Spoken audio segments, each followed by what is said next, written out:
حدثنا محمد بن معمر قال حدثنا أبو عاصم عن جرير بن حازم قال سمعت الحسن يقول حدثنا عمرو بن تغلب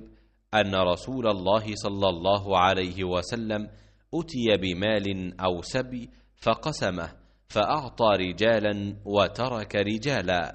فبلغه أن الذين ترك عتبوا، فحمد الله ثم أثنى عليه ثم قال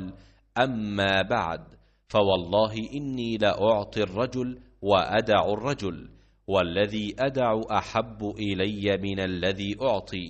ولكن أعطي أقواما لما أرى في قلوبهم من الجزع والهلع، وأكل أقواما إلى ما جعل الله في قلوبهم من الغنى والخير،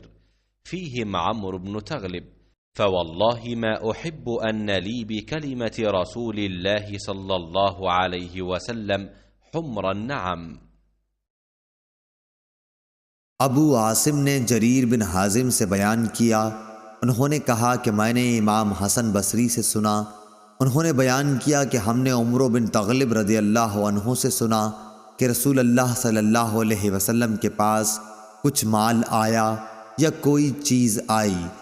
آپ نے بعض صحابہ کو اس سے عطا کیا اور بعض کو کچھ نہیں دیا۔ پھر آپ صلی اللہ علیہ وسلم کو معلوم ہوا کہ جن لوگوں کو آپ نے نہیں دیا تھا انہیں اس کا رنج ہوا، اس لیے آپ صلی اللہ علیہ وسلم نے اللہ کی حمد و تعریف کی، پھر فرمایا اما بعد، خدا کی قسم میں بعض لوگوں کو دیتا ہوں اور بعض کو نہیں دیتا، لیکن میں جس کو نہیں دیتا وہ میرے نزدیک ان سے زیادہ محبوب ہیں جن کو میں دیتا ہوں۔ میں تو ان لوگوں کو دیتا ہوں جن کے دلوں میں بے صبری اور لالچ پاتا ہوں، لیکن جن کے دل اللہ تعالی نے خیر اور بے نیاز بنائے ہیں میں ان پر بھروسہ کرتا ہوں۔ عمرو بن تغلب بھی انہی لوگوں میں سے ہیں۔ خدا کی قسم میرے لیے رسول اللہ صلی اللہ علیہ وسلم کا یہ کلمہ سرخ اونٹوں سے زیادہ محبوب ہے۔ صحیح بخاری حدیث نمبر 923۔